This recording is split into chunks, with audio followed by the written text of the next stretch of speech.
Bonjour à tous et bienvenue sur videobourse.fr pour une analyse moyen-long terme de la paire euro-livre sterling. Donc on est en graphe journalier.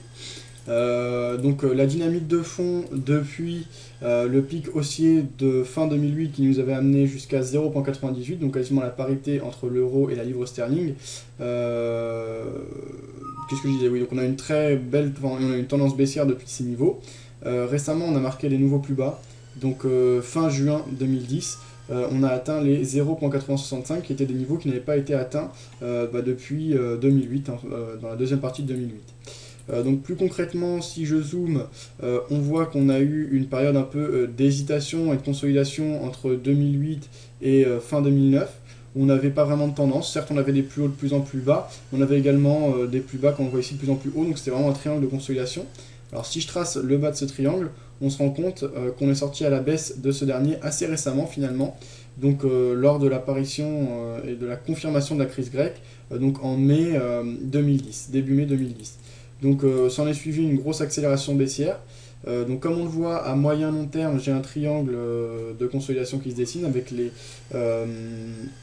les supports et résistances qu'on traçait en bleu royal. Si on s'approche, j'ai tracé des résistances et supports dans un bleu plus clair, comme on voit ici, donc qui indique que que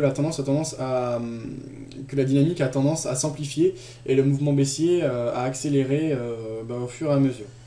Alors cependant, maintenant qu'on a retracé 50% de la dynamique haussière qui s'était observée depuis les plus bas marqués en janvier 2007 aux alentours de 0,6527 et les plus hauts de 2008 dont j'ai parlé tout à l'heure, on est venu donc retracer 50% de cette tendance haussière et cette zone de 50% semble vouloir faire office de zone de support. En tout cas pour le moment elle semble bien contenir les assauts baissiers.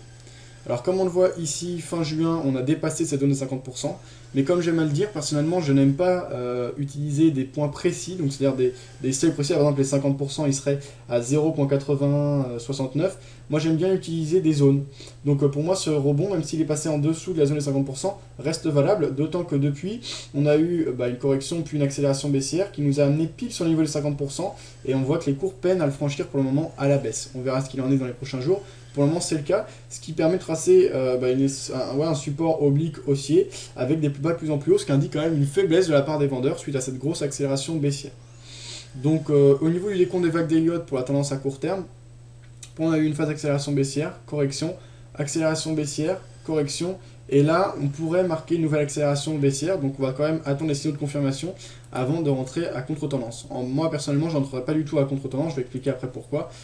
C'est pas dans mon type d'approche, mais ça peut être quelque chose d'intéressant à jouer. Donc les plus bas ont été marqués environ à 0,8067, entre 0,8065 et 0,8070, on va dire.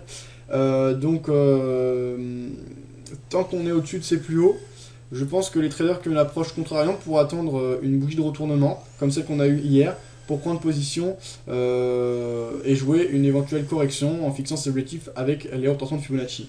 Cependant, il faut garder à l'esprit qu'on est à contre-tendance, donc que les probabilités sont contre nous, et qu'il faut mieux, dans ce contexte, pour les traders en tout cas qui ont une approche plus simple et plutôt de suivi de tendance, attendre un rebond effectif avant de reprendre position à la vente, donc dans le sens du mouvement. C'est cette optique que je privilégierais, donc pour l'instant je serai out et neutre sur l'euro-livre sterling. J'envisage plutôt un scénario de consolidation voire de correction pour les prochains jours et les prochaines semaines, et pourquoi pas un retour vers la trendline baissière ici. Donc dans un premier temps un retour vers la moyenne exponentielle 200, donc vers les 38.2, soit les 0.85, 0.85, 90, 0.86 environ, et pourquoi pas par la suite un retour vers les 0.88. La dynamique de fond restant baissière, je prendrai position en cas de signal de retournement vers ces niveaux pour parler sur une poursuite du mouvement, donc pour entrer à bon compte sur zone de rebond.